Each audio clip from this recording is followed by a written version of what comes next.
During the course of making weekly YouTube videos, you end up with lots of bits of unused footage that didn't make it into full YouTube releases.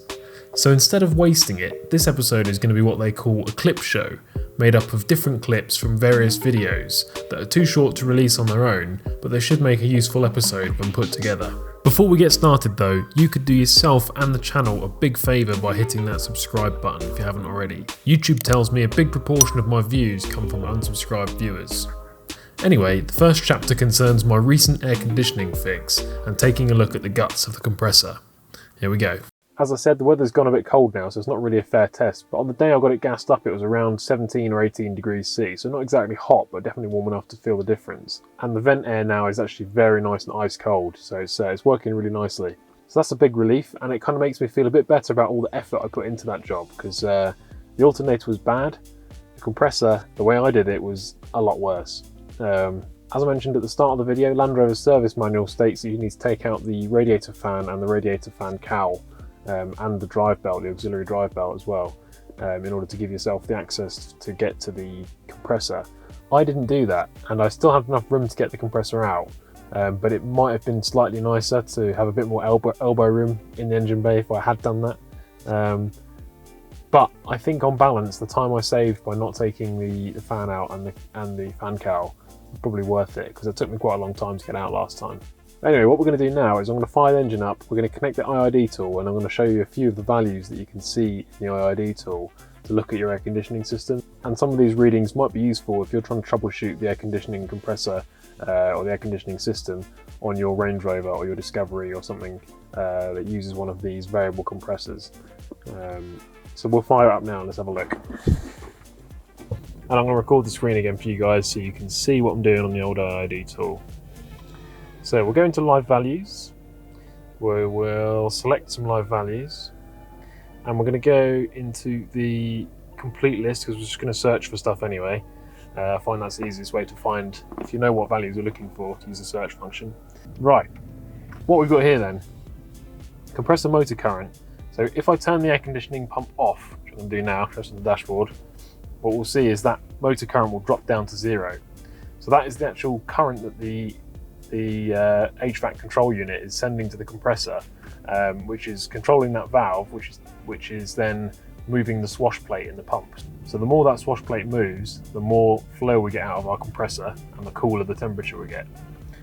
So now you can see that says 0 amps.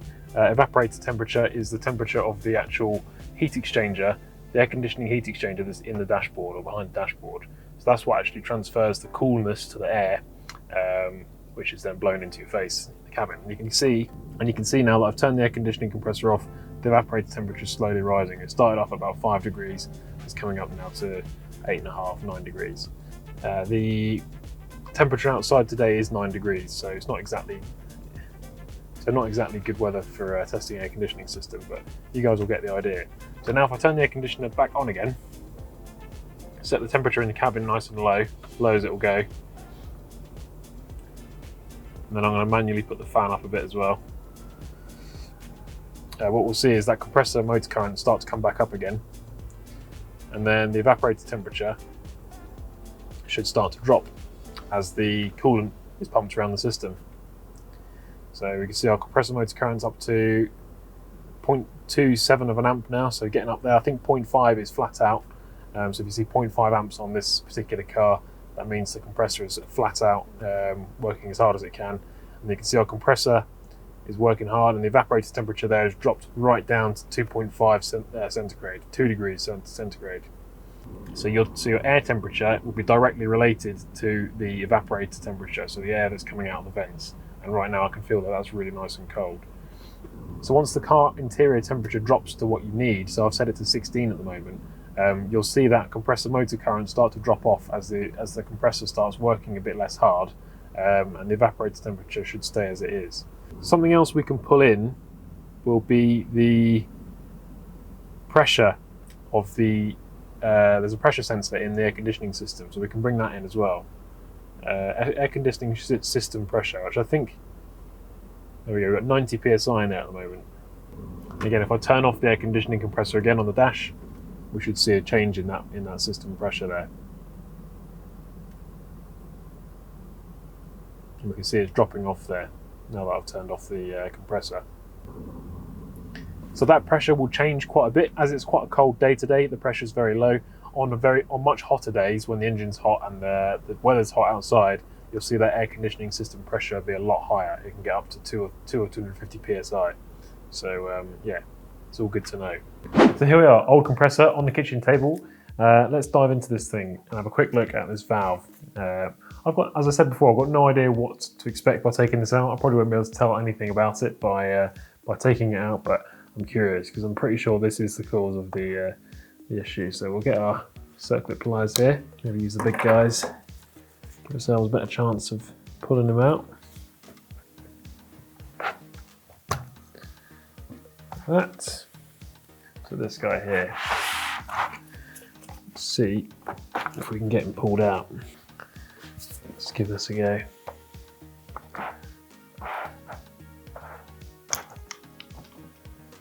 Kind of want a vice for this really. Oh, there we go.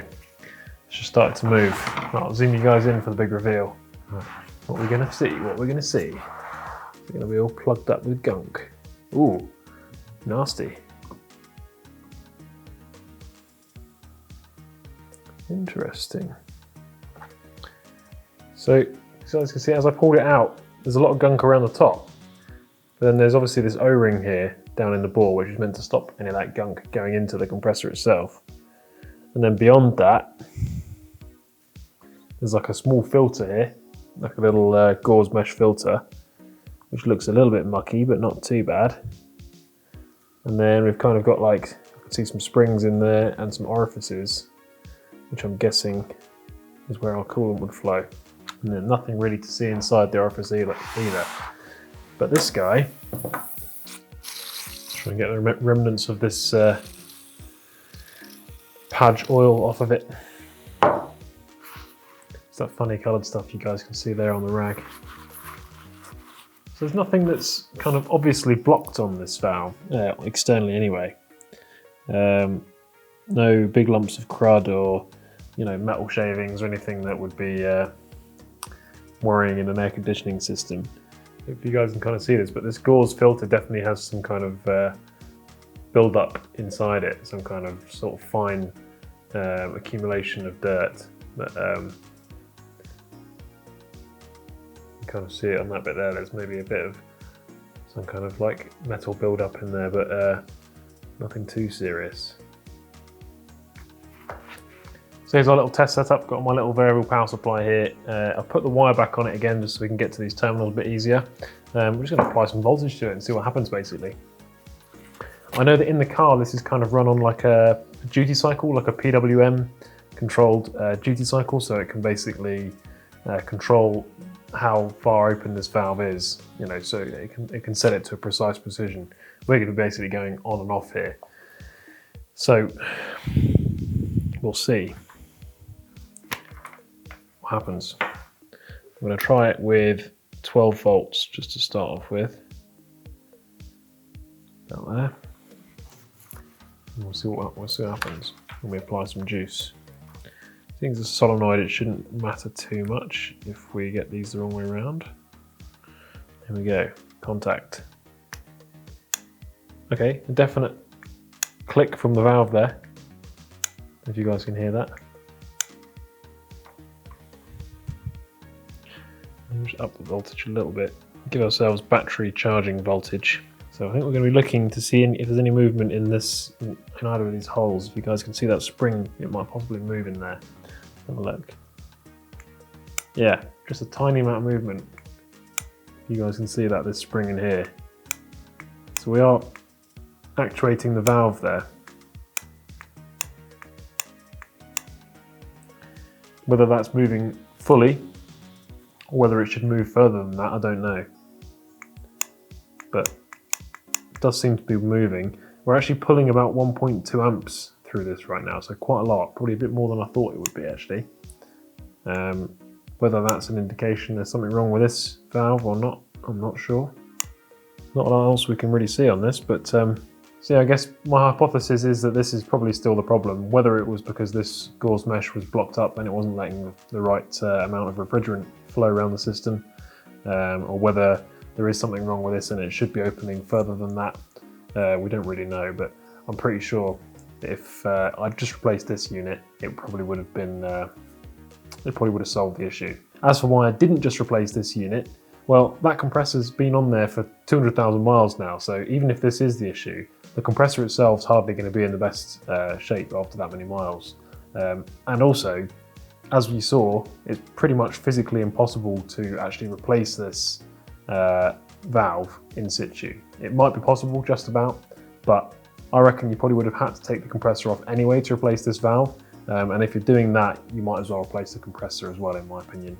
There's no point in putting back an old 200,000 mile compressor back on the car again. So maybe if your car's a bit younger than mine, it's got a few less miles on it, or the compressor's been replaced, maybe you would try and just replace the valve. But yeah, in my opinion, replace the whole lot.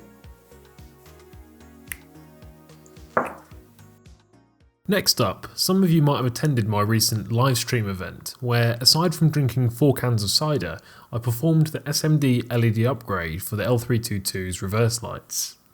This next footage shows me fitting the lights and testing them out. Enjoy!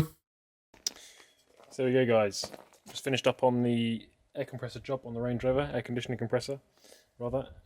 So yeah, time to fit these guys now after our successful stream last night. One more little mod I've just had to do though is to do with these BAS9 adapters that I was talking about in the stream. So apparently there's two types of these. There's a type where the pins are directly across from each other like this one, and the type the Range Rover has a very slight offset on the pins, on the actual bulb itself. So all I've done is just very lightly ground off the pin on this guy on one side. So we've still got one pin on there to lock it in. Right, seals are fitted now, let's go for the final fit up. I don't know on your guys' trucks, but on mine the wires in the back of the Range Rover are actually really short for this. There's no slack on them. It's a good thing we added a little bit of slack when we were soldering up yesterday. Right, tuck you away in there.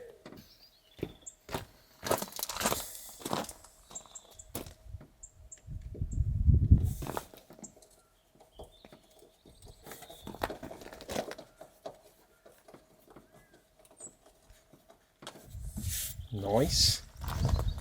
Take the old bulb out. Just hopefully you guys can kind of see this.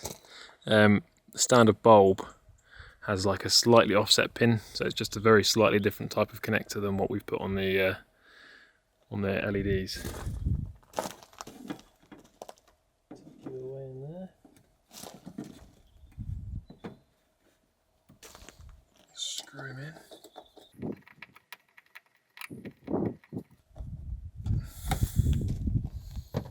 There we have it guys. Don't know how that looks on camera, but it's fairly subtle. You can sort of see that there's some LEDs in there, but it's not too obvious I don't think. Certainly will be when they're turned on.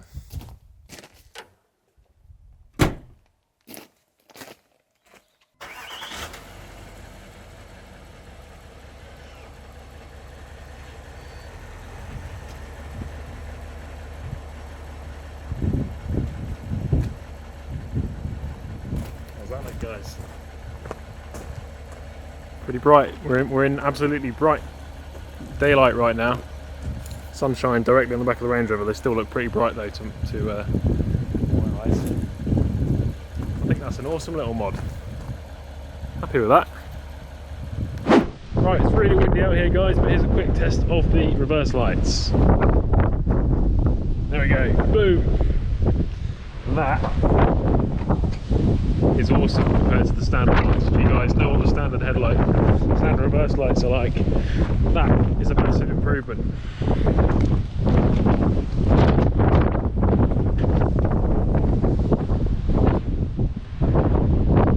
Awesome. Next up is battery replacement time. So there we go guys, that actually ended up being 6 quick cheap upgrades for the L322 Range Rover, and now I've finished doing that stuff that wasn't strictly necessary. We're going to get on to the actual important job for today, which is replacing that battery back there. So not the easiest job on the L322 Range Rover, particularly the 4.4 TDV8 model, because the ECU's in the way as well, but not too bad either, and it's a job that really needs to be done. So Torx T30s for these two guys here.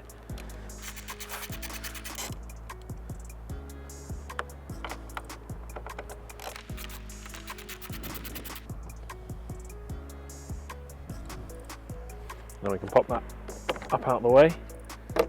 And then next, this is where you're going to need a special tool. This is a 5-point Torx with a security pin in the middle, which isn't the sort of normal Torx that you get in your, say, your Halfords toolkit. So this is something I actually had to purchase specifically for this job. So I bought this nice little laser kit, which actually comes with a few different Torx TS and TPs and God knows what else. But it also comes with a couple of nice little adapters for using it with your ratchets and stuff like that. So yeah, nice little set. So yeah, I believe it should be this guy here, the TP30H. Yeah, that feels correct to me. This little adapter, 1/4 inch adapter. Throw it on a socket. And then we can take these out without risk of burring the screws, like quite a lot of people do with trying to jam a 6-point socket in there. Quite why Land Rover decided it needed this particular security bit just for the ECU, we'll never know.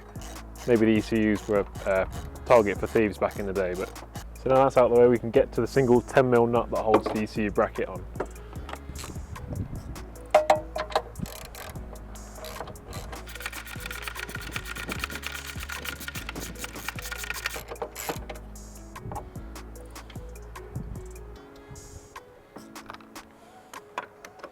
And then we can also release this big ECU bundle of cables from these little brackets here. So before I disconnect this big ECU plug, I'm actually going to disconnect the battery negative terminal just to make sure we haven't got any unintended consequences. So I'll loosen that battery negative terminal, disconnect it, and then now we should be able to disconnect this big red ECU plug. The ECU, pull that out of the way. Oh, there's actually two.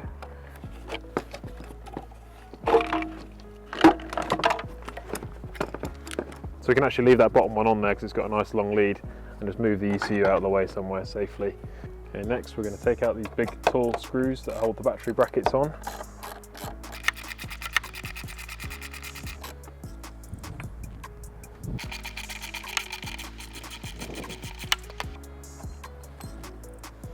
So then the last step before lifting it out is going to be to actually disconnect the battery positive terminal, and then the battery should, in theory, be free. How am I going to lift this out without giving myself a hernia or an instant broken spine? So I'm actually going to try and balance myself on the wing here as I lift this up and out of this dark hole. I'm going to pull these cables out of the way as well, so they're not going to hinder us. And then with a Herculean effort, yeah! Oh, instant backbreaker. Oh, Christ on a bike, that's heavy. So here's our original Land Rover battery, and here's our Halfords one. Both of these are 019 size AGM batteries, but interestingly the Land Rover one's rated for 90 amp hours and the Halfords one's rated for 95. It may just be a difference in the way they've rated the batteries, but I mean, hopefully it means it's got slightly more capacity than the Land Rover one we're taking out. Try and get myself back into position again, back up here. Again, try and clear the entry road so we don't crush anything on its way in, and then try and lift it in without damaging anything.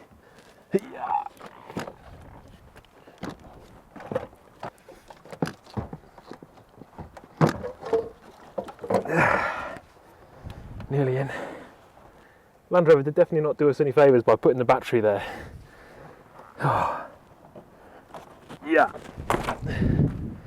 So now that I've almost certainly given myself a backache for the next 2 weeks, I'm going to put these screws back in, just clamp it down into position, and then refit everything that we disconnected to get it out.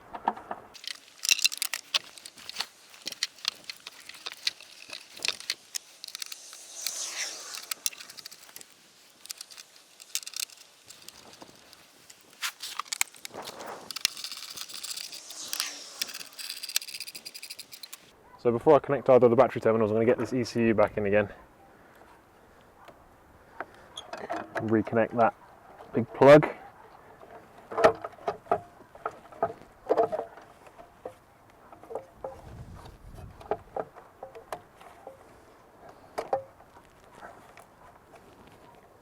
Then the ECU bracket's got these two metal tabs that slide down into those little pockets back there. So now we can throw the 10mm nut back on again, which is a really awkward position.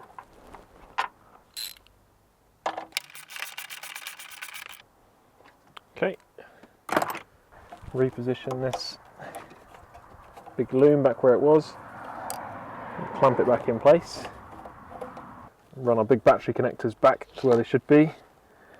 Connecting the positive one first, of course.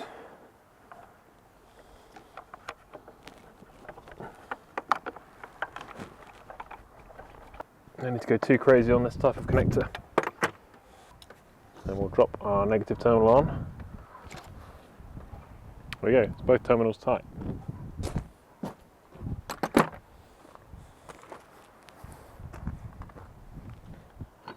Now we can put this stupid security bracket back on again.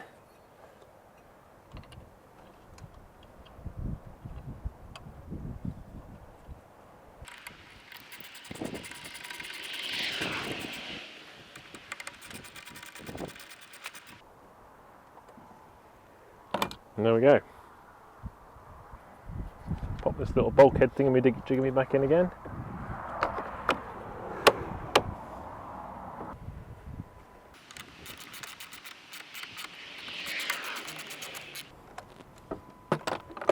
Pop our seal back on. And there we go, sorted. So now that the physical battery fitting is actually done, there is of course one more step to do before we can call this job finished, and that is to tell the car that it's actually got a new battery fitted. And that is so it can reset the battery monitoring system, or BMS, just so that it charges the new battery with the correct strategy. I'm not entirely sure how that works, but I'm guessing as the battery ages over time, it changes the way in which it charges it. So yeah, we'll let it know it's got a new one, and then it will hopefully all be done and sorted. So we're going to stick the ignition on, plug the IID tool in,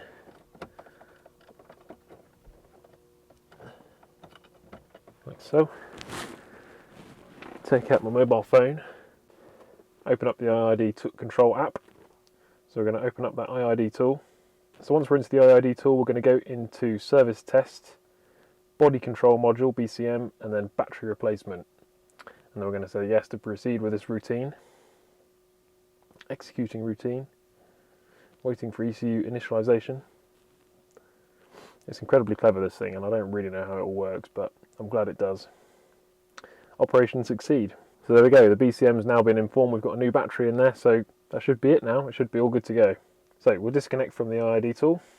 Now I haven't actually even charged this battery from when I got it from Halfords, but I just tested it before I fitted it, and it's at 12.6 volts, so it should be alright just to get it started up.